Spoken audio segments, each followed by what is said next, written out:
पावन अपने हाथ से कृष्णाय वासुदेवाय हरिये परमात्मने प्रयनाथ क्लेश नाशाय गोविंदाय नमो नमः गोविंदाय नमो वसुदेव सुतम देवम कंसानूरमर्दनम देवकी परमानंदम कृष्ण जगत गुरुं कृष्ण वंदे श्री कृष्णा शरणौ मम श्री कृष्णा शरणौ मम श्री कृष्णा शरणौ। श्री कृष्ण गोविंद हरे मुरारे हे नाथ नारायण वासुदेव।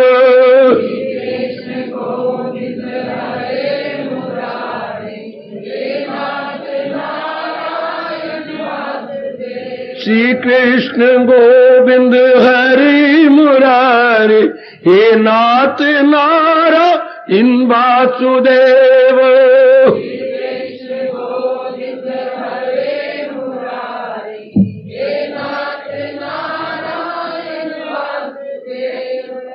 आओ भाग्यशाली कल्याणकामी देवियों, बड़भागी गीता के पैरोकार मेरे सज्जनों, धार्मिक भाइयों, कीजिए अपने मन को एकाग्र, जोड़ दो अपने भगवान जी की अत्यंत मधुर एवं कल्याणकारिणी अमर वाणी।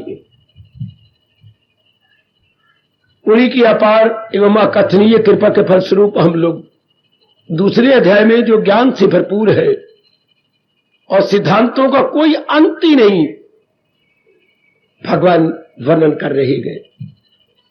फिर मैं याद करा देता हूं, ये सृष्टि भगवान ने किन्हीं अटल नियमों के आधार पर बनाई है और चल रही है।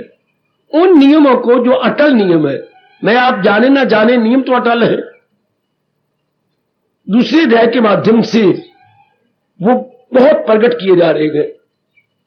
यदि आप केवल दूसरे अध्याय को अपने जीवन का आधार बना ले, पूर्ण रूपेण जीव का कल्याण हो जाता है।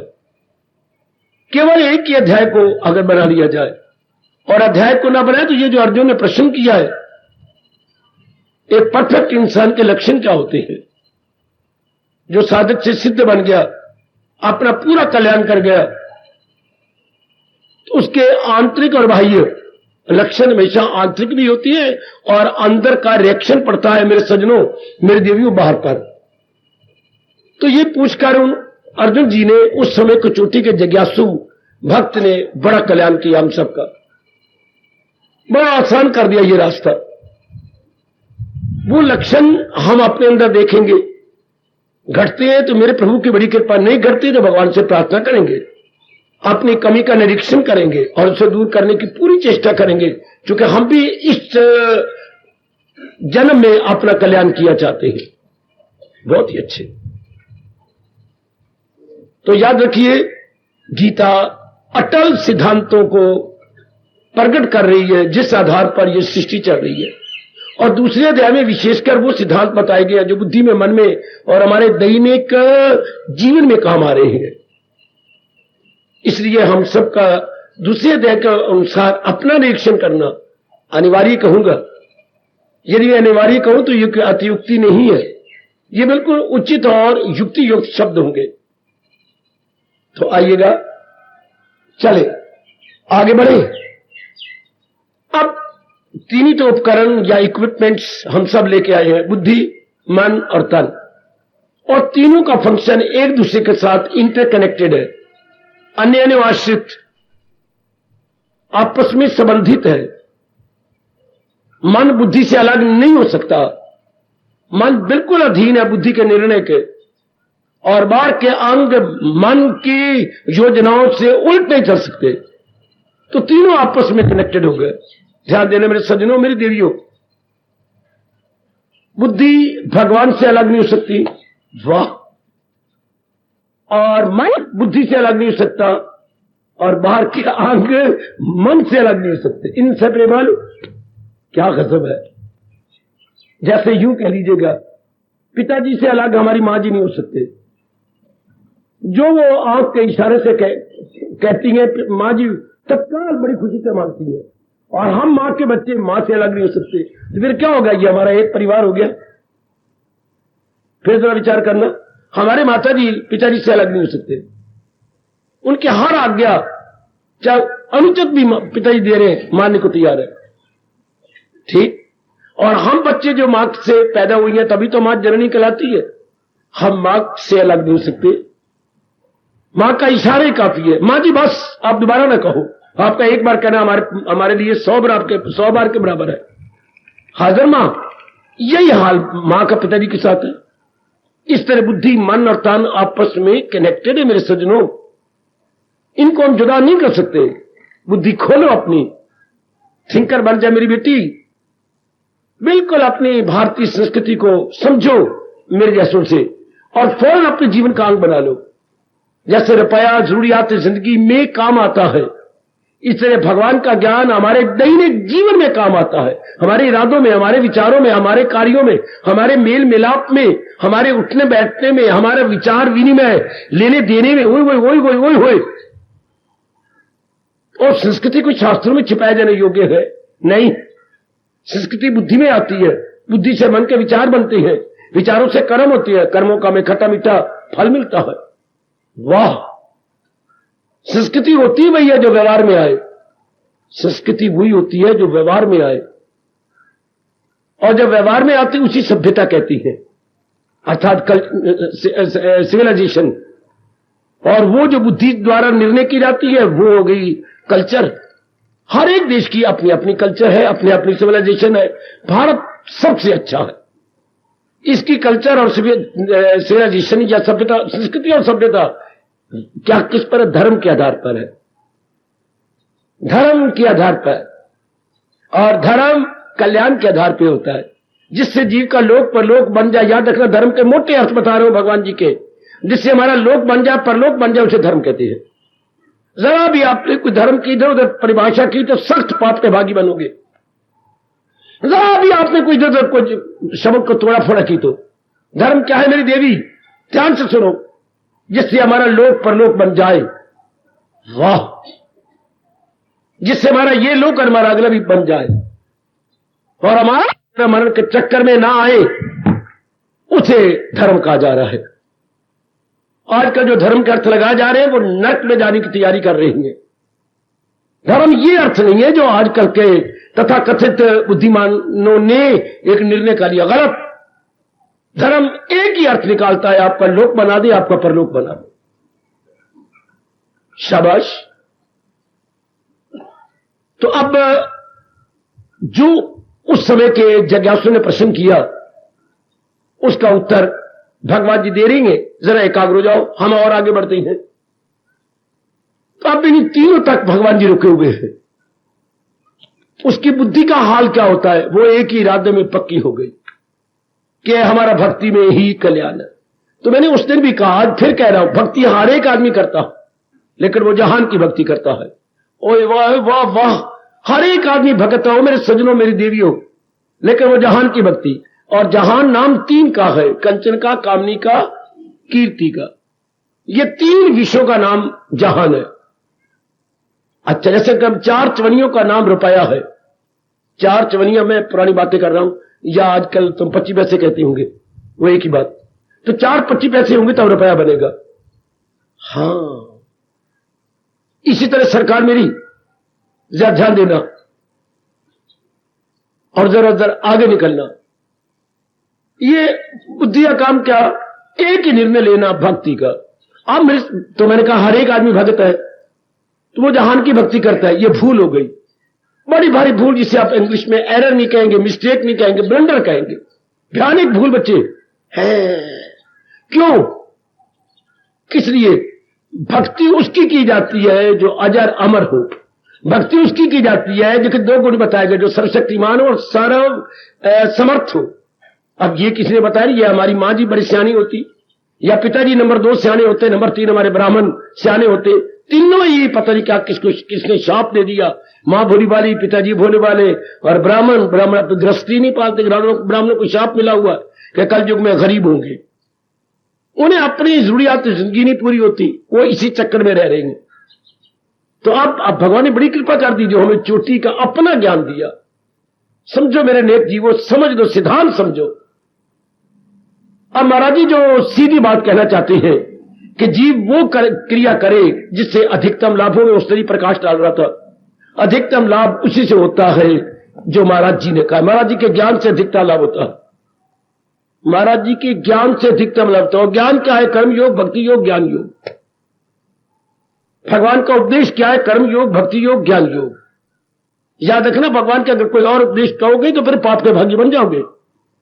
भगवान ने अपने उपदेश को 3 भागों में बांटा है, क्योंकि हर इंसान, हर नर नारी 3 प्रकार की होती हैं। कोई कर्म किए बिना नहीं रह सकते, उनको भगवान ने कर्म योग देकर कल्याण कर दिया। किन्हीं का मन प्रधान होता है, जो भावप्रति होते हैं या इमोशनल माइंडेड होती हैं नारियों की तरह, उनको भगवान ने भक्ति देकर कल्याण कर दिया। तीसरे वो थे जिनकी बुद्धि बड़ी विकसित होती है, फुल्ली डिवेल्प्ड इंटेलेक्ट कह दूं, फुल्ली डिवेल्प्ड इंटेलेक्ट। ऐसे आजकल के जमाने में बहुत थोड़े हैं। जो लगातार विचारशीला नारियां हैं वो बन जाएगी, उसकी बुद्धि विकास कर जाएगी। जो मेरे बच्चे हर बात को ऐसे नहीं लेते, फलाने का मैंने मान लू, नहीं, सोचती है, विचारती है और सोच विचार के किसी बात को अपने जीवन में ढालती हैं, उनकी बुद्धि का बड़ा विकास हो जाता है। वरना जमाने में क्या हो रहा है, जैसे आपने किया मैंने भी कर दिया, तो बुद्धि का तो काम ही कोई नहीं रहा। जैसा आपने पहना मैंने देख के पहन लिया, जैसे आपने कहा मैंने कर लिया। हर काम में नकल, उनकी बुद्धि नहीं विकसित होती। याद रखना हो मेरे सज्जनों, मेरे देवियों, और जो आजादाना तौर पर विचार करती है फिर ऐसा ये कर रही है तो क्या फायदा होगा। जो ऐसा सोचती है, ये ऐसा कर रहे हैं, क्या इससे अधिकतम लाभ मिलेगा, क्या मैक्सिमम बेनिफिट मेरा होगा, ऐसे जीव थिंकर बन जाएंगे, फिलोसोफर बन जाएंगे, ऐसे जीव दार्शनिक बन जाएंगे, ऐसे जीव वक्त के बड़े गुणकारी लाभकारी जनता के लिए बन जाएंगे। मैं फिर कहना चाहता हूं, कौन? जो आजादाना तौर पर बैठ के सोचती हैं। ये नहीं जैसे मेरे पिताजी सोच रहे हैं, जैसे मेरी मां सोच रही है, जैसे मेरे दोस्त सोच रहे हैं। नहीं, अगर उनका सोचना ठीक होता तो वो सुख क्यों ना पाते। क्योंकि सोचने का परिणाम क्या है? वाह वाह भगवान जी, आपका बहुत बड़ा एहसान, हम सब पर बहुत बड़ा उपकार। सोचने का परिणाम क्या होता है? मैक्सिमम सुख मिले। विचारना, सोचना, think over, meditate over, ponder over, है कंटेम्पलेट, इसका परिणाम क्या होता है? ज्यादा सुख मिले, आराम मिले। हमारे मां बाप तो सुख नहीं पाते थे, सपने की तरह ठंडे सांस भरते थे, तो फिर तो उनका सोचना ठीक ही ना हुआ। क्योंकि सोचने का परिणाम क्या होता है, मैं बार बार कह रहा हूं, अधिकतम लाभ, अधिकतम खुशी, या एक जो भगवान जी के शब्द है 12वें अध्याय में, अधिकतम हर्षो उल्लास, हर्षो उल्लास। ऐसा तो शायद ही हमने कोई माँ जी का चेहरा देखा हो या पिताजी का देखा हो, या आजकल ब्राह्मणों का बिल्कुल नहीं। इतनी बारी ब्राह्मण ने राम राम नहीं जपा होगा जितना के कंधे पर कपड़ा लिखा हुआ है और उस पर राम राम छपा हुआ है। शर्मिंदगी की बात। वो ब्राह्मण का सर्टिफिकेट लिए फिरती है, ये ऊपर का राम राम कपड़ा, और अगर गिने जाए इसके ऊपर तुमको कहा जाए इतनी बार भी दिन में नाम जपते हो जितना कपड़े के ऊपर छपा हुआ है, बिल्कुल भी नहीं। जैसे एडवर्टाइजमेंट होगी, बोला आई एम ब्राह्मण, गलत। तो आओ ना, भगवान ने हमें बड़े मौका दिया, बहुत अच्छा मौका दिया। भक्ति उसी की जाती है, फिर कहूंगा जिससे अधिकतम लाभ हो।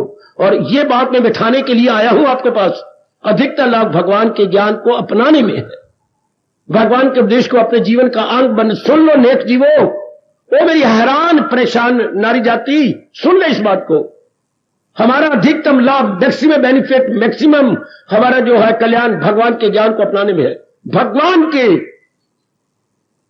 आजकल बड़ा अजीब समय जा रहा है, बड़ा अजीब समय जा रहा है। इसलिए पक्की बात जो भगवान ने 16वें अध्याय में कही, फकत शास्त्र को बना रहे, हमने अपने शास्त्र के अनुसार अपने जीवन काटना, और शास्त्र भी ये महाशास्त्र है गीता। इसके अनुसार जो भगवान जी ने उपदेश दिया, मेरे जैसे से समझो, अपनी शंकाओं का समाधान करो और जीवन में ढालते जाओ, जीवन में अपनाते जाओ फौरन। चूंकि ये अप्लाइड धर्म है, अप्लाइड। हाँ, जैसे अंग्रेजी में हमें ग्रामर पढ़ाई जाती थी, ग्रामर पढ़ाने के बाद फिर मास्टर जी हमें कुछ सेंटेंस लिखवाते थे। आप कहते जो मैंने ग्रामर पढ़ाई है अंग्रेजी की और मैंने सेंटेंस लिखवाए हैं, वो सारी ग्रामर ये सेंटेंस के द्वारा ट्रांसलेट करो। उन्हें बोलते थे applied grammar, applied grammar. Apply, मुझे अब तक याद आ रहा है, मास्टर जी की आवाज भी आ रही होगी क्या, उन्होंने कहा मैं जा रहा हूं अब पहले उन्हें समझा दिया, मैं कल या एक दो दिन पहले उन्हें कहा आई एम गोइंग, वो जा रहा है। आज तो ही एम गोइंग, थप्पड़ लगते थे मोटे मोटे, मां ने पुत्रा तेरी मां मर क्यों नहीं गई जन्म दे, ऐसी ऐसी गालियां देते थे, मेरी मां मर हर बार। अरे क्या माटी जैसे पढ़ाया हमने, मैंने वही तो क्या है, I am going, he am going. अरे ही के साथ आई एम होता है, अप्लाई ग्रामर क्या होता है, ही इज गोइंग। तो आई के साथ आई एम क्यों आ गया थे, मेरे को मैं ग्रामर बढ़ाने वाला हूं। मास्टर जी खूब गालियां देते थे, तो अप्लाई ग्रामर जो उन्होंने कल कही थी तो वो मैं अप्लाई करूं। अब वो जा रहे गए, he is going, they are going या दे इज गोइंग, मार खाते थे हम। ओ नहीं, आर लग जाता है, बहुवचन है। ये होता है अप्लाइड ग्रामर। जो हमने सीखी है उसको अप्लाई करें ट्रांसलेशन के अंदर। इससे जो महाराज जी बता रहे हो नेक्स्ट जीवो, उसे अप्लाई करो अपनी डेली लाइफ के अंदर, वरना पन्नों में रहेगी गीता तो कोई गीता नहीं। सुनो मेरे भगवान की बात, अगर ये पन्नों में रहेगी, मेरे लबों में रहेगी तो कोई गीता नहीं है। जैसे मासी कहती है अप्लाइड ग्रामर का मतलब है ट्रांसलेशन में उसे अप्लाई करो। वो जा रहे हैं तो आर लगेगा, अच्छा। वो जा रहा है राम तो इज लगेगा, अच्छा। मैं जा रहा हूं तो एम लगेगा। सेंटेंस एक ही है, पर मैंने देखा सब्जेक्ट क्या है, आई है, यही है, ये दे है, उसके अनुसार मैंने वहां लगाना, सब्जेक्ट के अनुसार ट्रांसलेट करना। इसी तरह तो वो बड़ा अच्छे नंबर आते थे, समझ आ जाती थी हम लोगों को। इस तरह अब ये देखिए, ये महाराज जी ने क्या कहा है, ये बुद्धि में अप्लाई करो, मन में अप्लाई करो और दैनिक जीवन में अप्लाई, तब तो ये गीता है, तब तो ये संस्कृति है, तब तो ये ज्ञान कहलाएगा। और अगर आपने जीवन में ढाल लिया तो विज्ञान कहलाएगा। तब हमारे जीवन के जितने दिन भी रह गए, विश्वास लाइए मेरे सजन में देविया बड़े आराम से कट जाएंगे। आजकल ऐसा किसने शाप दे दिया कि हम धर्म स्थानों में जाते हैं, लेकिन जिस धर्म स्थान में जाकर जिस पर श्रद्धा है, भगवान राम का है, वहां पर पावन बना हुआ मूर्ति या भगवान कृष्ण जी की मूर्ति, हम उसके अनुसार रहते नहीं। भाई ये हमारी महामूर्खता हो गई। जिसको प्रणाम किया सिर झुकाया है, लेकिन सिर झुकाने में बुद्धि और मन नहीं झुकाई। किस बुद्धि में इन्हीं का ज्ञान आ जाए और इन्हीं के विचार आ जाए और यही मैं दैनिक कर्म में उतार दूं, तब होता है किसी पावन मूर्ति के आगे अपना शीश झुकाना। समझे बच्चे, शीश झुकाने का मतलब मन वचन कर्म से उनका बन जाना। आए खाए बहुत अच्छे, बहुत सुंदर। अब जब हम 3 उपकरण भगवान से लेके आए हो, तो अब महाराज जी क्या कहना चाहते हैं कि ध्यान से देखें कि अप्लाइड ग्रामर आ गई, अप्लाइड धर्म आ गया। ये देखिए कि हाँ, अब धर्म के अनुसार मैं देख रहा हूं, जरा मेरे साथ एक शामिल हो जाओ। धर्म के अनुसार मैं सुन रहा हूं, भगवान के उपदेश के अनुसार में मेरा बोलचाल है, मेरा खाना पीना और बोलचाल भगवान के उपदेश के अनुसार मेरे लेना देना हाथों से है। मैं उन जगह जाता हूं जैसे कि भगवान जी ने अपने धर्म में या उपदेश में कहा। यानी एक एक काम के ऊपर भगवान का उपदेश अप्लाई करो कि मेरे पर एप्लीकेबल है।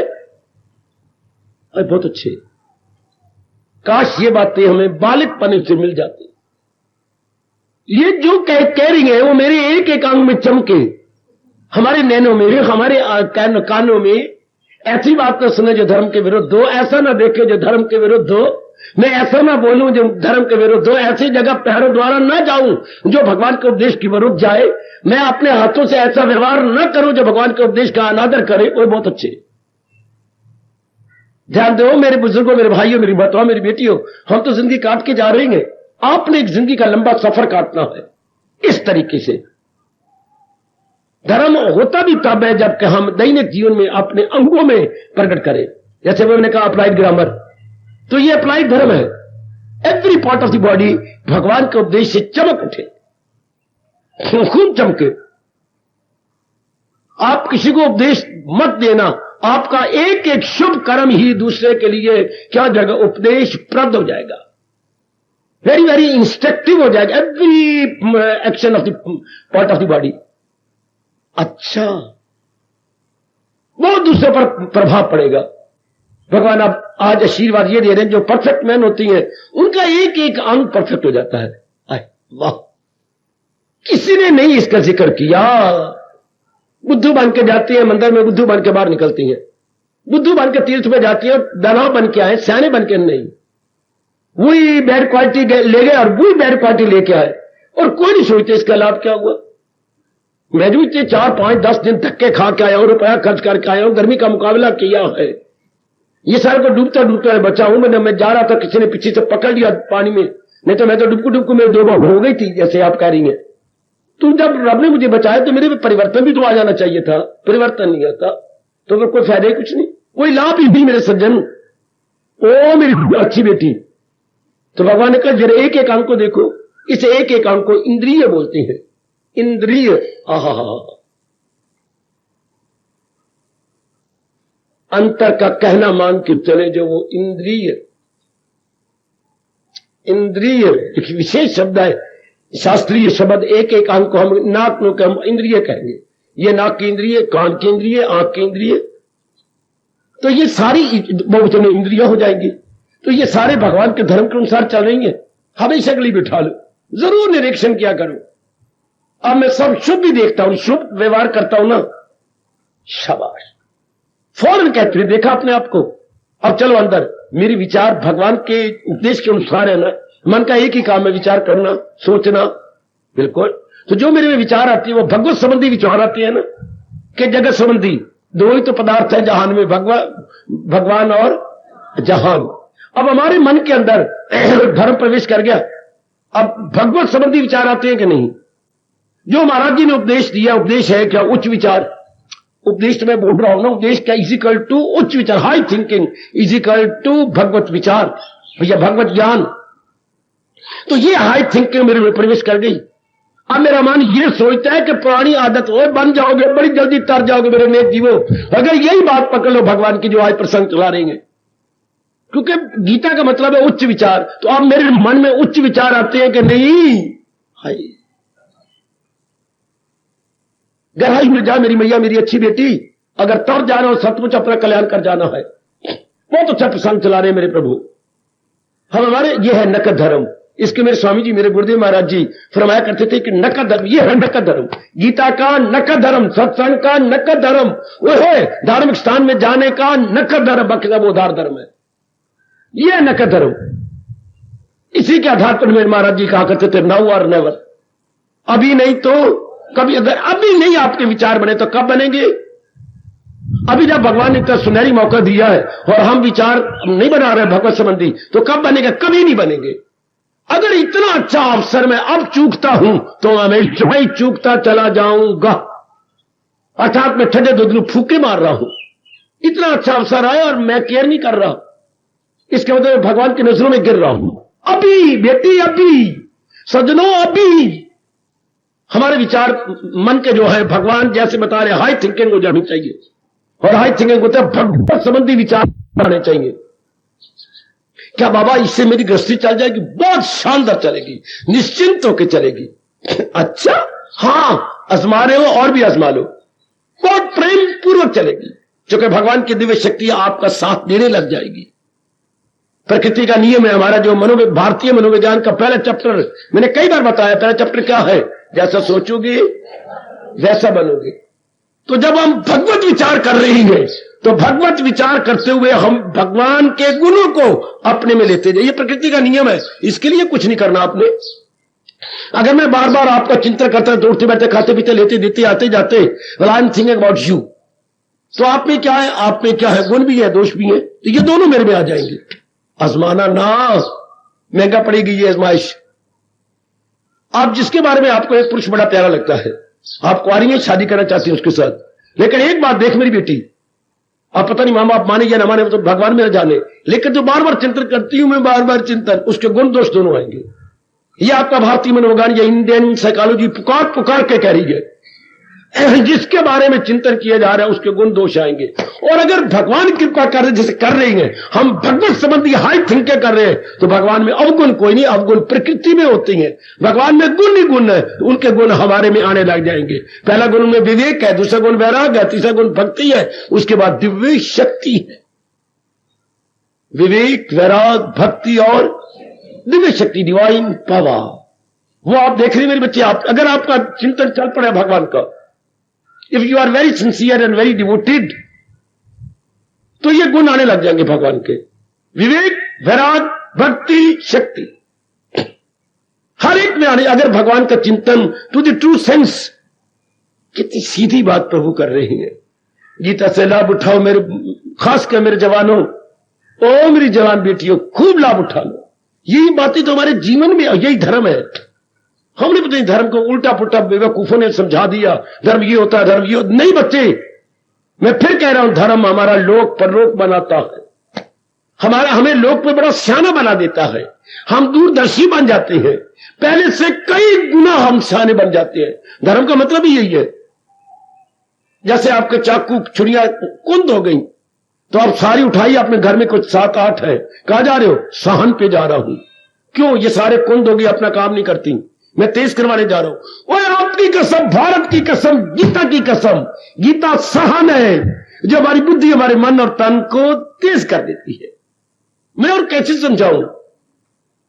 जैसे हमारी चाकू छुरियों के लिए पत्थर की बनी होती है गोल गोल, वो उसके ऊपर रखता है, चाहे 5-5 रुपए ले ले एक एक हमारे चाकू छुरी के, और वो तेज कर, उसकी धार तेज जाती है।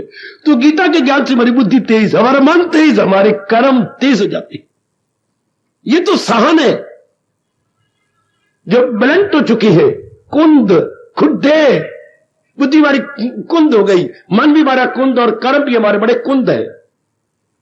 और जब हम महाराज जी के ज्ञान को लेती है, हाई थिंकिंग हो जाती है, तो महाराज जी के गुण आ जाते हैं, आप दूरदर्शी बन जाते हैं, आप में हाई थिंकिंग हो जाती है, उच्च विचार, और कर्म आपके कितने शुभ, healthy, sound and very useful.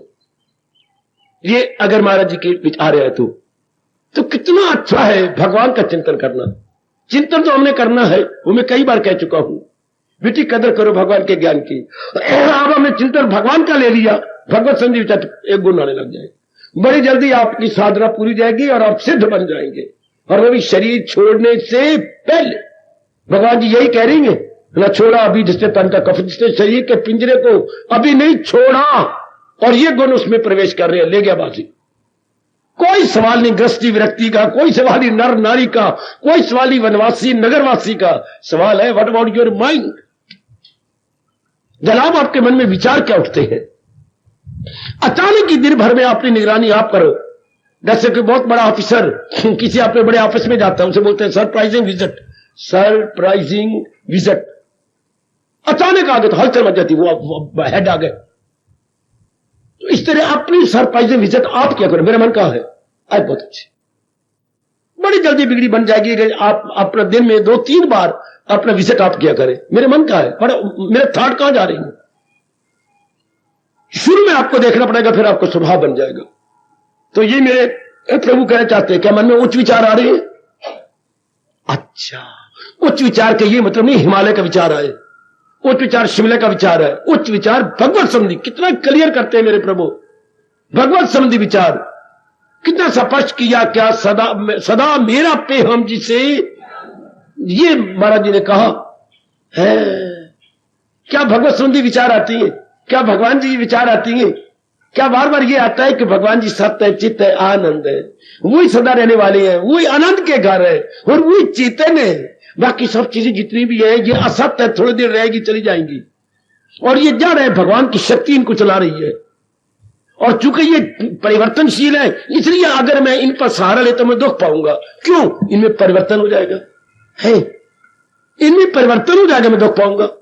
शाबाश शाबाश शाबाश बेटियों, अब तो खैर सियाने बन गए होंगे, वरना कुछ साल पहले बड़े बड़े जहाज तबाह हो गए। कौन से? पानी वाले। इन्हें बोलते हैं पानी वाले जहाज को जलयान, जो ऊपर उठता है इनके बोलते हैं वायुयान, वायु में उड़ने वाले, ये है जलयान।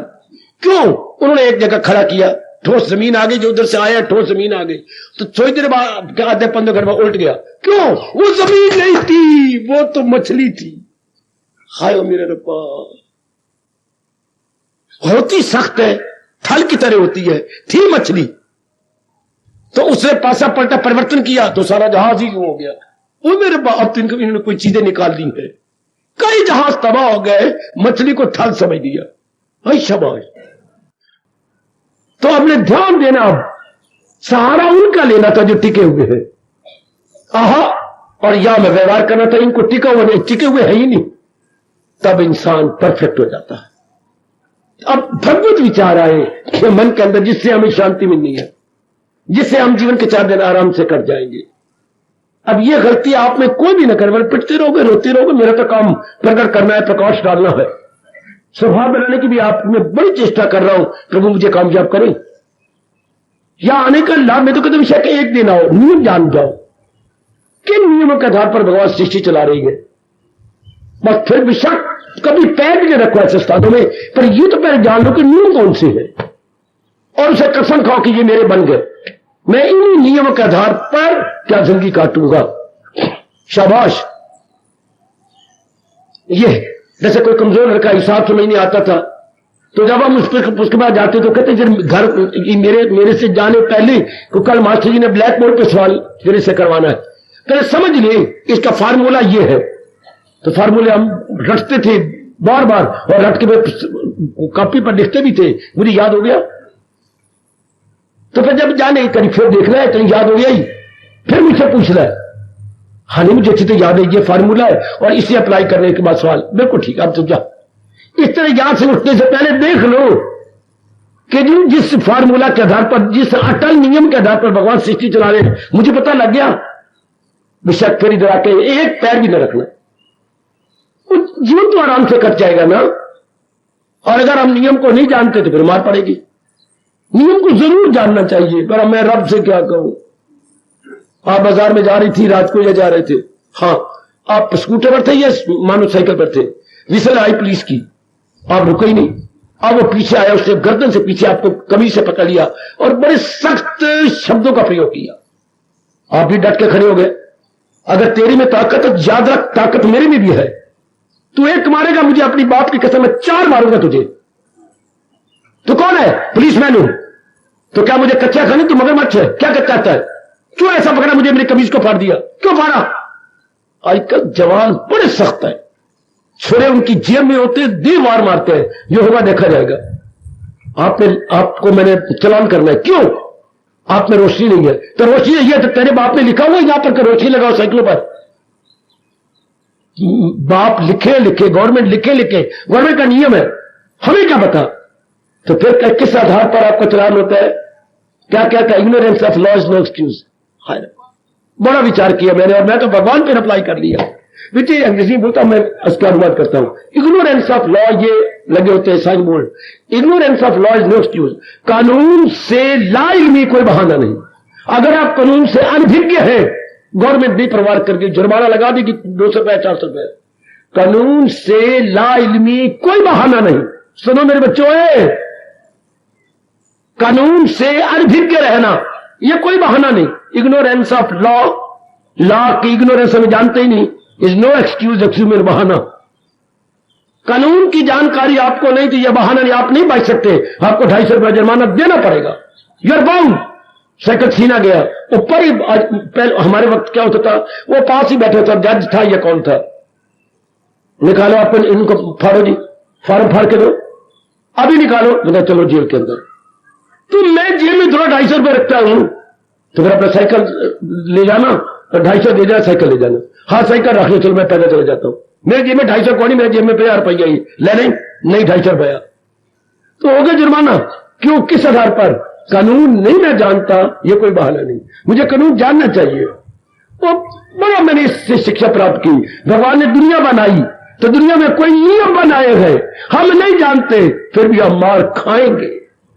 भैया हमें दुख ना आता, बच्चा नहीं जानता, बच्चा लाल लाल चीज समझता, और शानदार ऐसी आवाज लेके या हवा से यूं जा रही है, बच्चे कहते बड़ी अच्छी चीज है, लेकिन वो अग्नि की लपटें हैं, बच्चा न सड़े। Ignorance of law is no excuse. छोटा सा सोना नूना बच्चा वो भी हाथ जला बैठता है, वो अग्नि नहीं समझता, वो अपना खिलौना समझता, लेकिन अग्नि मां बन के उसे बचा नहीं सकी। भी बच्चे को तो अबोध है, लेकिन अग्नि ने साड़ दिया, उसके 4 उंगलियां सड़ गई। हाय, अगर हम किसी भी नियम को नहीं जानते तो छोड़ेगा कोई नहीं आपको, आप जलील हो जाएंगे, याद रखना। अब भगवान जो नियम बनाए, हमें यही भगवान जी कौन बताता है नियम? नहीं, मुझे भगवान ने जवाब दिया। या तो कोई बताए और हम ना माने, तब तो हम हो गए दंड के योग्य, हमें पेनल्टी मिलनी चाहिए, पनिशमेंट मिलनी चाहिए, लेकिन हमें तो पता ही कोई नहीं, फिर भी हम सजा पाते हैं। एक आप पे बैठ के विचार करना, इवन देन हमें दंड मिलता है। क्योंकि ये नियम है, क्या कानून से क्या लाइन में कोई बहाना नहीं, आप सब में आ जाएंगे। आपको नहीं पता तो आप सब में आएंगे, जरूर आएंगे। कई नियम होते हैं गवर्नमेंट के अटल, नहीं तो ना सुन आप तो नहीं आ जाएंगे। शाबाश, आप बिजली का बिल देने गए, आप ले गए थे 110 रुपए, लिखा नहीं 10 रुपए और देने पड़ेगा आपको। क्यों? चाय पीनी है, चाय नहीं मैंने पीनी, आप टाइम से नहीं ला, आपने 8 तारीख को लाना था, अब 11 तारीख हो गई, तो 11 तारीख होगी तो गवर्नमेंट ने पेट है, वट कहना पे है, तू जो मर्जी बोली जा। अब उनका नियम है कि जो डेट को नहीं देगा वो 10 रुपए उसको ज्यादा देना पड़ेगा। नीचे देखो, नीचे क्या लिखा हुआ है, ऊपर बिल, नीचे लिखा अगर इस डेट के बाद देगा 10 रुपए प्लस, नीचे देखो लिखा 120 रुपए है। तो अब लेने 110 रुपए, नहीं लेने जाओ, अब आपको देने पड़े 120 रुपए। हो गए नियम। इसी तरह मेरे सज्जनों, गवर्नमेंट छोड़ पड़े, अपने महाराज जी के अटल नियम है कि अगर भगवत चिंतन नहीं करेंगे तो क्या भगवान सजा देंगे? आधी व्याधि और काटो इस बात को, काटो। मेरे आजकल पढ़े लिखे बच्चे बहुत काटते हैं। आधी क्या आपके मानसिक रोग, आधी व्याधि आपके शरीर का रोग, उपाधि आपके पारिवारिक कमियां, बीमारियां, आपस में यूनियन ना होना, आपस में लड़ते झगड़ते रहना। हालांकि सारे आप पढ़े लिखे हैं फिर भी घर के अंदर नहीं अप्लाई करते कि united we stand and divided we fall, कि क्या क्या क्या क्या क्या क्या एकता में बल है, नहीं। हालांकि हमें स्कूल में बताया भी कि आपने पढ़ा होगा कि एकता में बल है, अगर ये उंगलियां लड़ाई करे किसी तो टूट जाएंगी हड्डियां, और अगर यूं लड़ाई करे तो सारा जबड़ा ही बाहर आ जाएगा। ये एकता में बल। यूं करो तो ये क्या है, ये तो मुक्का है, अगर को चोट लगेगी तो वही मां याद आएगी, और अगर यूं लड़ाई करे तो डिवाइडेड वी फॉल, हड्डियां टूट जाएंगी, कोई क्या लड़ाई करेगा। अब ये नियम है, इस तरह मालिक नियम बता रही है। अगर हम भगवत चिंतन नहीं करते, जैसे कोई नहीं करता, 99% नहीं करते, तो ठीक है, भगवान का क्या बिगड़ेगा और भगवान के ज्ञान का क्या बिगड़ेगा? बिगड़ना तो हमारा ही है, हमारा बिगड़ रहा है। शाबाश। कभी कभी ऐसा होता था, हम लोग जिद्दी घर के अंदर नहीं कहना मानना, तो फिर बहन तंग आ जाती थी, तो बहन तंग आके तो उससे थप्पड़ मारने। बड़ी बहन तो और बेचारे क्या करे, थप्पड़ मारे, कई थप्पड़ ज्यादा जन वो लूज पड़ती थी पीठ, बड़ी जोर की दर्द, तो हमने दीवार के संग लेके रोना शुरू कर देना। अब उसने आना, भैया मुझसे माफी मंगवा ले, मैं तेरे पैरों को हाथ लगाती हूँ, ना रो। फिर 5 तक हमने शोर मचाई जाना, रो बड़ी दर्द हो रही है, चाहे दर्द हो पाइया शो करनी शेर में, बड़ी दर्द हो रही है, बड़ी बहन जी रोने लगी जाए, महसूस करने लगी, बहुत दर्द हो रही है, बहुत दर्द हो रही है, बड़ा जोर का थप्पड़ मारा है, पंजाबी में लग गया होगा देखने। तो 10 मिनट बात, अब मेरे पर तरस कर, पिताजी आने वाले हैं, अगर उनको लग गया पिताजी जिसे बहन ने मारा तो साथ मेरी कुटाई होगी, फिर तू देख सकेगा नहीं, तब चुप कर जा। अच्छा दर्द तो हो रही है, तुम चुप कर जाना, ये बात है। साथ मेरी पिटाई होगी, फिर पिताजी को पता लग गया कि बड़ी बहन मां समान है, उसने इसकी पीठ लाल कर दी है, वो तो कभी उतार के जरूर देखेंगे, फिर मुझे मार पड़ेगी ना, मैं ये भी नहीं देख सकता। हमारे दीदी अब मुझे कोई बोलते थे, बड़ी बहन छोटी बहन, बड़ी बहन को मार पड़ेगी, मैं ये मेरे से नहीं देखा जाता, चुप हो गया। इसी तरह सरकार अपने मन को चुप कराया करो, नालायक ना बुरा सोच, हाँ तन को सजा मिलेगी, उसका रिएक्शन फिर तुझे भुगतना पड़ेगा। तन को मार पड़े तो भुगता कौन है? तो फीलिंग सेक्टर जो माइंड है, महसूस तो वो करता है। तो नेक जीवन कितनी अच्छी नियम मेरे परमात्मा के है, भगवत चिंतन करने में बड़ी मौज, बड़ी मौज। जैसे मैं भी अनुभव कर चुका हूं और आप भी अनुभव कर रहे हो, मैं आपको करवाने आया हूं। भगवान के नियम बता रहे कि भगवत चिंतन, चिंतन तो करना है, भगवत चिंतन, शाबाश। इसे हाई थिंकिंग मेरा भारत कहता है, ये उच्च विचार। हमारे देश का ये शायद तीसरा जयकारा है, सादा जीवन भारत, ये हमारे भारत का ये व्यवहार, सादा जीवन, उच्च विचार, सिंपल लिविंग, हाई थिंकिंग। हमारी थिंकिंग आकाश को फाड़ के परे नारायण तक पहुंचा देती है। भले ही हमने धोती पहन रखी हो और कमीज पहनी जिसमें बटन ही ना और पीछे 3-4 रोशनदान लगे हुए हो, बड़ी बड़ी कमीज फटी हो, लेकिन हमारे विचार बड़े उच्च होते हैं। गांधी का ड्रेस देखो ना, 20वीं शताब्दी का चोटी का भगत ड्रेस क्या है? ये धोती है या लंगोटी है? वो उड़ के अपने जो है ना, ये अपने अपने अपने अपने घुटनों से भी ऊपर जा रही है। हालांकि धोती तो टखने तक होती है, धोती टखने तक होती है। बापू गांधी की धोती घुट्टों से भी ऊपर जा रही है, धोती नहीं लंगोटी है। लेकिन विचार कितने ऊंची के, ये सारी इंग्लैंड वालों को हिला कर रख दिया, सब इंग्लैंड वाले हिल गए। इस लंगोटी वाले बापू ने सारों को हिला कर रख दिया।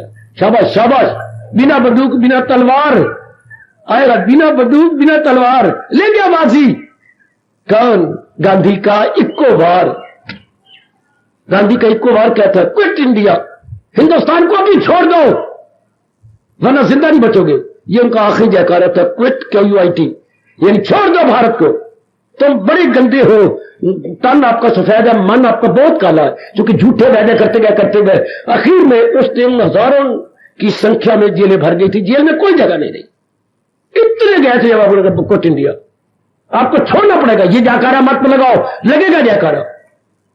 बस अब देख लो, बस ये उनका आखिरी था, अंग्रेज निकल गए। सरकार मेरी मन को गांधी के जयकारे की तरह सुना दीजिएगा कि उच्च विचार नहीं करेगा तो बस फिर ठीक है, दुख पा। आदि व्याधि और उपाधि, आदि आ लगाओ ना, आ मैंने अंदर के, व्याधि है ना वह मैंने शरीर के, और उपाधि अपने अपने अपने अपने अपने परिवार के। तीन प्रकार की पेनल्टी या पनिशमेंट में भगवान ने दी, ऐसा समझाओ अपने आप को। अगर आप मन में उच्च विचार नहीं करेंगे तो किसका बिगड़ेगा? मन का बिगड़ेगा। तन पे जो भी बीमारी आई मन भुगतेगा, और फिर परिवार में जो भी कोई अप डाउन होगा उसका रिएक्शन हमारे माइंड पे पड़ेगा। हाय ठीक। अब मेरे भगवान आगे बढ़ चले कि अगर आप इस तरह अपनी अंगों को, इंद्रियों को शुभ कर्मों में नहीं लगाते, धर्म के अनुसार नहीं जुटाते और मन में उच्च विचार नहीं करते, तो क्या डाका पड़ जाएगा? डाका डाका डाका न दिन में न रात में, दोपहर के वक्त डाका पड़ जाता है। क्योंकि कई आते हैं बंदूकें लेकर के और जिसके घर में जाना उसका नाम लेके जाते, कर लो जो करना जे। अब हम सारों को मौत के घाट उतारने आए, सबको लुट के ले जाएंगे, कत्ल कर जाएंगे इत्यादि। और मेरे भगवान का ये जो आगे श्लोक है ना, गीता जी में 12 बड़े भयानक श्लोक है। यानी इनके हमारे महापुरुषों ने कहा, गीता रहस्यकारों ने कहा, ये क्या है? ये बड़ी जोर गर्मा गर्म चेतावनी। उनमें से ये एक चेतावनी भगवान ने आदि श्लोक में कही कि अगर आपने अपने इंद्रियों को शुभ में ना लगा, धर्म के अनुसार ना लगाया और मन में उच्च विचार ना किए, हाँ, अगर मां बाप अपने एकलौते बच्चे को ना ठीक करे या लड़कियों को आपको ना रोका जाए, मेरी बेटी जब चाहो चले जाओ, मेरी बेटी समाज तो गंदा है ना, फिर आप कैरेक्टर ठीक रख सकोगी। जहां दिल चाहे चला गया तो समाज का रिएक्शन पड़ेगा आप पर। समाज बाहर मुखी है, आप भी बाहर जाओगे, बाहर मुख्तार जरूर आएगी। लड़के को आप नहीं रोकते, जब चाहे चला जाए। माँ बाप नहीं कंट्रोल करते, माँ बाप पे एक अंकुश नहीं बनते, हाथी का अंकुश बेटे पर, तो बेटा बिगड़ जाएगा। बेटा अपने कैरेक्टर, अपना धन दोनों बर्बाद कर लेगा। बिल्कुल। तो अगर मन को बार बार जो बाहर जा रहा है इंद्रियों के द्वारा लज्जत उड़ाता है, गंदा देखना, गंदा सुनना तो मन करता है ना, या बाकी अंगों को भी मनमानी करवाना, तो फिर क्या हो जाएगा? मन का स्वभाव बन जाएगा। जैसे काके का स्वभाव बन गया, नहीं रोका गया तो काका गंदा हो गया। गंदा का मतलब उसके विचार गंदे हो गए। अब विचार अशुभ और कर्म अशुभ, तो कर्म अशुभ तो उसकी आदत गंदी, आदत गंदी तो कैरेक्टर गंदा हो गया। नहीं रोका गया, लड़की को नहीं रोका गया, लड़की आप फूट फूट कर रोती कि मुझे गंदी आदतें पड़ गई है, बड़ी गंदी। ये आपका फूट फूट कर रोई जब आपको बहुत गंदी बीमारी लग गई, बड़ी गंदी बीमारी लगी, तब डॉक्टर ने क्लियर किया कि नहीं अब तेरी मौत है, अब तू मरेगी। फिर आपको अपने गुजरे हुए पिछले गंदे दिन याद आते हैं। इस तरह भगवान गर्मा गर्म चेतावनी दे रहे हैं, गर्मा गर्म। ध्यान देना जरा मेरे बुजुर्गों, मेरे भाइयों, माताओं, मेरी बेटियों, ऐसी 12 चेतावनी है। जब मेरे प्रभु चाहेंगे इन 12 चेतावनी पर जरूर विचार करेंगे। उनमें ये अब एक जब भगवान दे रहेंगे, नहीं अपने अंगों को शुभ करोगे, नहीं उच्च विचार करोगे, जिद करते रहो जैसे माना जिद कर रहा है, तो भगवान ने क्या कहा? मन गंदा हो जाएगा। तो दिल अक्ल को ले चले इस तरह कि तूफान में किश्ती। कितना भयानक दृष्टि है। अगर लड़के को नहीं, लड़का गंदा हो गया, कट खराब हो गया, हाँ, तो चौथे मकान आपको छोड़ करके एक लड़की को भगा के ले गया। अब देखो, आप भी अंदर हो गए, आपकी पत्नी भी अंदर होगी, आपकी लड़की भी जेल होगी। लड़का हमें बताओ, लड़का का तुम जानते हो, पुलिस जबरदस्ती ऐसी करते हैं ना, पुलिस वाला बैठो तो मुंह नीचे कर ले, जबरदस्ती बहकाने के लिए बहुत जबरदस्ती करते हैं। अब मां भी अंदर, बाप भी अंदर, बहन भी अंदर, औरतें भी अंदर। उस नालायक कुत्ते ने आवाज गई तेरे सारे अंदर, वो लड़की लेके बाहर आ गया। मुझे मार लो, मुझे कदर कर लो, जो मर्जी कर लो, मेरी मां अंदर, मेरे बाप। नालायक इसीलिए तो हमने इसको अंदर किया। आखिर तेरे प्रेम है, मोह है, इज्जत है, जब सुनेगा तो तू रह नहीं सकेगा। खिंच के आ गया तो भगा के ले गए, चुके पहले जो कर गया। यही हाल हमारे भगवान बता रहे हैं। अगर मन को भगवान के अनुसार न लगाया गया तो दिल अक्ल को ले चले इस तरह। अक्ल स्त्रीलिंग है ना, बुद्धि स्त्रीलिंग होती है बेटी ओए, और देखो मन पुलिंग है। हाय मेरे रब्बा, दोनों मिले पैदे, दोनों देख लो। मन पुलिंग होता है, मन क्या है, मन आपका और ये फेमिनिन है और ये मैस्कुलिन है। हाँ, तो दिल अक्ल को, ये मन अक्ल को ले चले इस तरह, फिर भगा के ले जाएगा। हालांकि काम होना चाहिए था, बुद्धि मन को ले चले, क्योंकि बुद्धि के अनुसार मन। लेकिन हमने मन को इतना गंदा किया, इसकी हर बात मान मान करके इसकी आदत गंदी होगी। बुद्धि का कोई वास नहीं चलता। बुद्धि बिल्कुल क्या हो गई, हिजड़ा हो गई, गंदी हो गई, बुद्धि पे कोई ताकत नहीं रही। तो ये इनका फिर जिंदगी कैसे कटेगी? आए ऐसा ध्यान दृश्य कहां खींचा है कि तूफान में किश्ती, ये आज का विशेषता भी जा रही है कि तूफान में किश्ती बहे जिस तरह, जैसे किश्ती यात्रियों से खचाखच खड़ी हुई थी और जब नदी के बीच में पहुंची तो बड़ी जोर की हवा चल पड़ी। अब डामाडोल हो रही है, पानी बीच में जा रहा है, छल्ले मार रहा है पानी बीच में, गई किश्ती, गई किश्ती, गई किश्ती, डूब गई। सारे मर जाएंगे, थोक के भाव भगवान के पास चले जाएंगे, थोक के भाव। इतने बीच में सवार थे, सारे मर गए क्योंकि किश्ती पानी में चली गई। जरा दृश्य लाना आंखों के सामने, तो दिल अक्ल को ले चले इस तरह कि तूफान में किश्ती बहे जिस तरह। जैसे तूफान में किश्ती गिर गई और डामाडोल होने लगी और तह में पहुंच गई नदी के, इस तरह आज प्राय हर नर नारी का जीवन इसी भयानक दृष्टांत के आगे आ रहा है। हाहाकार, चीखो पुकार मच रही है। गंदी बीमारियां जिसको डॉक्टर साहब कहते हैं होपलेस, कोई इलाज ही नहीं है। अपनी भाषा बोलेंगे असाध्य रोग, क्या बोलते बेटे? साध्य आ लगा दो, असाध्य जिसका कोई इलाज ही नहीं है। पच पच की मरो, कुत्ते की मौत मरो, असाध्य रोग लग जाती है। हाय मरे इंसान। दिल अक्ल को बुद्धि मारी गई, ले चले एक तूफान में किश्ती बहे जिस तरह। आज का प्राय हर एक का जीवन इसी तरह, डामाडोल, बेचैन, बेकरार, रात को डॉक्टर की गोलियां ले लेकर नींद लेती है। ऐसा कहा जाता है आप गोलियां खाकर नींद लेंगे 2 बार 4 बार, फिर गोलियों का असर ही बंद हो जाता है। आपका अंदर वाला सिस्टम जो है बिल्कुल गोलियों के अनुसार हो जाएगा, गोलियां असर छोड़ देंगी। इसे ये न लिया करो ना मेरे बच्चे, बिल्कुल नहीं। गोलियों का असर 1 बार 2 बार 3 बार 4 बार होगा, 5 बार फिर गोली no use at all, entirely useless. कैसे हमारे जीवन बन गया, गंदा जीवन बन गया। हमने अपने आप को खराब किया और जीवन बिल्कुल ही जीने योग्य नहीं रहा। इसलिए मेरे भारत के अंदर क्या हो रहा है, दिन ब दिन आत्महत्याएं बढ़ती जा रही है, बहुत ज्यादा बढ़ती जाए दिन ब दिन। क्या तूफान में किश्ती बहे जिस तरह, इंसान दुविधा में है, निर्णय नहीं कर सकता मैं क्या करूं क्या ना करूं। नहीं, मेरे से नहीं जिया जाता, इससे तो मर जाना अच्छा। बस 1-2 बार ख्याल आया इससे मर जाना अच्छा, तो बड़ी जल्दी मौत को क्या कर देता है, टंकार कर देता है, बड़ी जल्दी मौत आ जाती है। शाबाश। जीना, लड़की कैसे जिए? इतनी बेचैनी हो जाती है, आपका ब्लड प्रेशर इतना हाई हो जाता है, आपसे सहन नहीं होता, बस लाइफ नो मोर। कब? जब इंसान ने मनमानी की, तब मनमानी करने से गंदी गंदी आदत पड़ जाती है।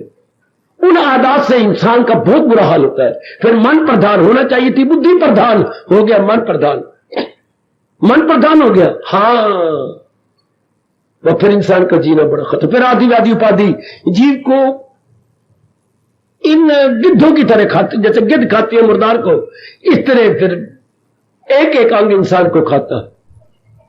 किस तरह बुरी तरह खाता है। शाबाश, बहुत अच्छे, बहुत अच्छे, बहुत अच्छे। एक मेरा भाई बैठा होगा नजदीक, ये अखबार से कोई शानदार कट के ले आता है। उस दिन ये कट के कटिंग ले आया। बाबा क्या? उस पर लिखा हुआ था, शराब की बोतल एक कमीनी है। नहीं, कमीनी बोतल। मुझे एक जवाब दे मेरा सवाल का।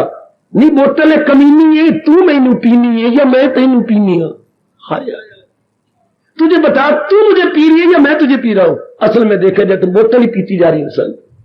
बोतल हमारी जिंदगी, हमारी सेहत, सब कुछ पी रही है, तबाह कर रही है। हाँ, ये गवर्नमेंट कैसे कैसे निकाल रही है, लेकिन वो हमारे लिए है जिन्होंने शराब की बोतल को टच नहीं करना, उनके लिए नहीं। वो तो पढ़ते हुए नहीं पढ़ेंगे कि वो रह नहीं सकते। देख लो जीवन कैसा गंदा बन गया। समझाओ अपने आप को मेरे सज्जनों, ओ मेरी देवियों, कैसे भगवान ने एक भयानक नक्शा खींचा। दिल अक्ल को ले चले इस तरह कि तूफान में किश्ती बहे जिस तरह। अगर लड़का को लड़की भगा के ले जाए, उसका जीवन शानदार कटेगा, पुलिस उसके पीछे। मगर वो अमीर की लड़की है तो कितना रुपया दे करके पुलिस को भगाएगा, आखिर पकड़े जाए कहां रहेंगे? आखिर उसकी कहीं ना कहीं हवा निकल जाएगी, कहीं ना कहीं। जैसे अचानक टायर पंचर हो जाता है, उसकी पंचर हवा निकल गई, तो उनकी भी हवा कहीं ना कहीं निकल जाएगी। इस तरह मन अगर इस तरह मनमानी करता रहा, ये आइए आजकल का जीवन, ये कोई जीने योग जीवन थोड़ा है, ये जीने योग नहीं है, ये मरने योग है। हर वक्त चिंता, हर वक्त आधी व्याधि उपाधि, हर वक्त मेंटली डिस्टर्ब्ड, फिजिकली डिस्टर्ब्ड, और आपका जो सोशली डिस्टर्ब्ड और डोमेस्टिकली डिस्टर्ब्ड।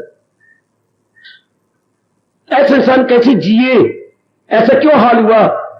हमने भगवत संबंधी विचार नहीं किए, हमने जगत संबंधी विचार किए। और जगत में तीन ही विषय जिनके बार बार विचार करते हुए हमने अपने आप को तबाह किया, कंचन, कामनी की, इन्हीं में अपने आप को गलतान रखा। परिणाम क्या हो गया? अब जीना मेरा मुहाल है, जिंदगी मेरी बड़ी कठिन हो गई, बड़ी मुहाल हो गई। बड़ा भयानक चेतावनी है मेरे प्रभु की।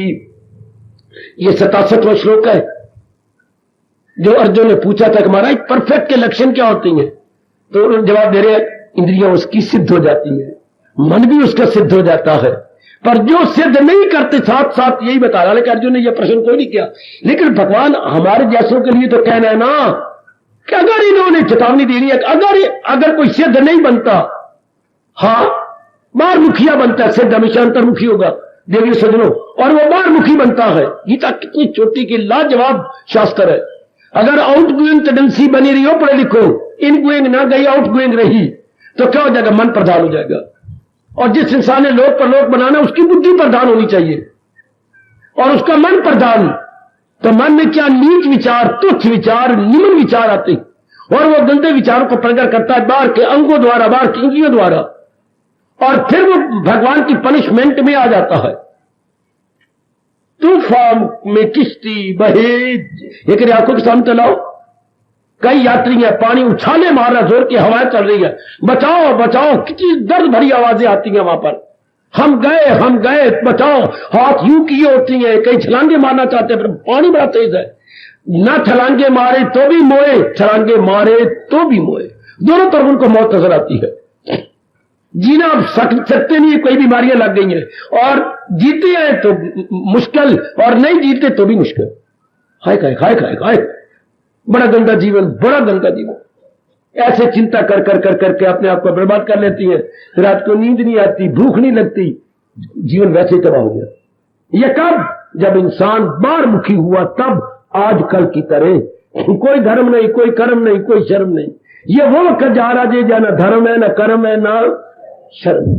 फिर क्या होगा? तीन प्रकार के दुख, एज पेनल्टी, एज पनिशमेंट, आदि व्याधि और उपाधि। वाह मेरे प्रभु, तो दिल अक्ल को ले चले इस तरह, हाय तूफान में किश्ती बहे जिस तरह। हमारे परम हितैषी प्रभु गर्मा गर्म जोरदार आज के आशीर्वाद में चेतावनी दे रहे हैं, बड़ी गर्मा गर्म चेतावनी।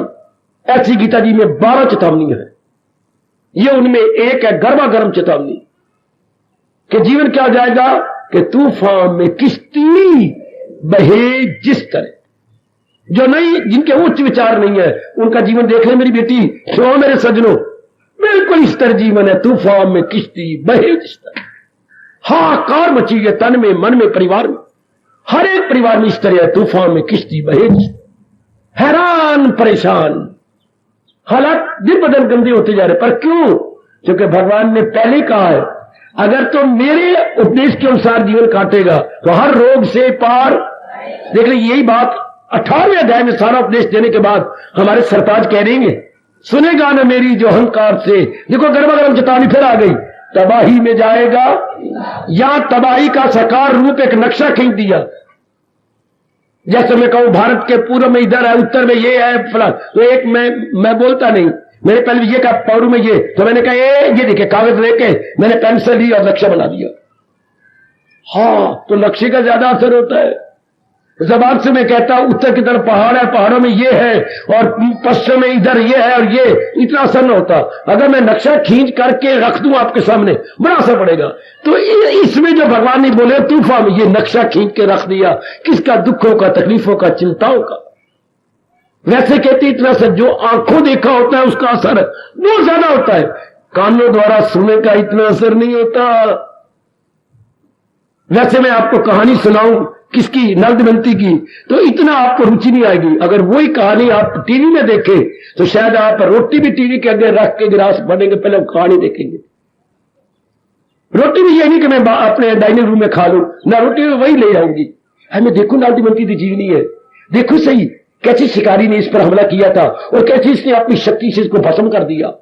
दमयंती में इतनी शक्ति थी, चलो मैं वही रोटी खा लेवांगी, भले सब्जी ना हो या इधर उधर जवाब। तो देखने का असर ज्यादा, सुनने का असर कम। तो भगवान जी ने ये कितना अच्छा नक्शा खींचा, दिल अक्ल को ले चले इस तरह ओने दिलियो के तूफान में किश्ती। आज जाइए खाओ पियो, मेहमान आए उनसे व्यवहार कर लो, लेकिन सोने से पहले आज के इस भगवान के खींचे गए दर्द भरे नक्शे पर, रोमांचकारी नक्शे पर विचार करना कि मालिक ने कितनी भयानक नक्शा खींचा है। किनका जो कम बख्त है, जो बारमुखी है, मनमानी करती है, इन अपने शरीर के अंगों का दुरुपयोग कर रहे हैं, उनके आखिर में हाल क्या होगा? तूफान में किश्ती बहे जिस तरह, कैसे हिचकोले खाती है किश्ती, कैसी डावाडोल होती है किश्ती, रकीब में उसके पानी के उछाले जाते हैं, डूब जाती है। आज का जीवन तो मेरे भगवान ने बता ही दिया है, वो गिरते ही गिरते चलेगा। बचा लो मेरे देवियों, बचा लो मेरे सज्जनों, भगवान बड़ी गर्मा गर्म चेतावनी दे रहे हैं। हमने अपना कल्याण कर जाना और ऐसा नहीं बनना, हमने वो बनना जो भगवान ने परफेक्ट के लक्षण बताए।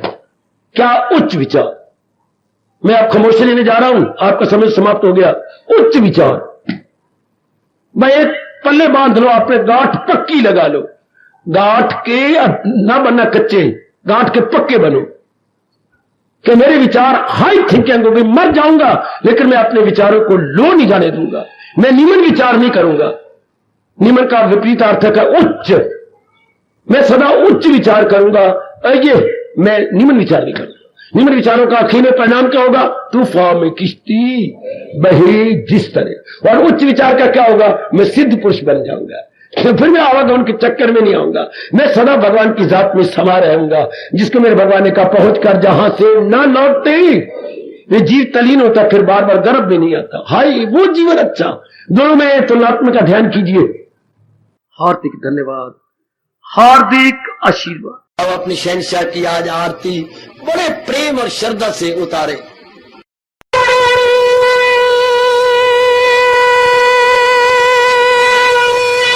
ओम जय जगदीश जय हरे स्वामी जय दीनानाथ हरे भगत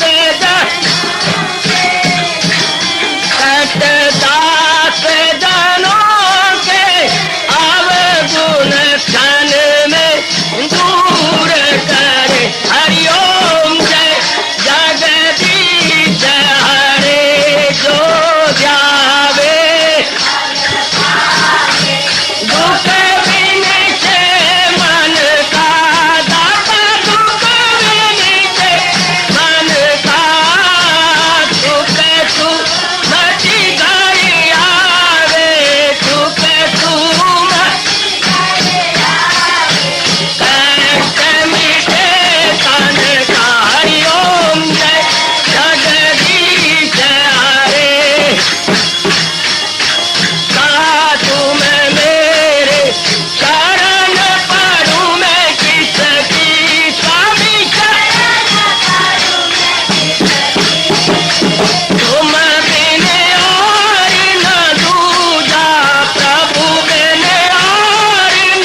भवन्तु सुखिनः सर्वे सन्तु निरामयाः सर्वे भद्राणि पश्यन्तु मां कश्चित् दुर्भाग् बने।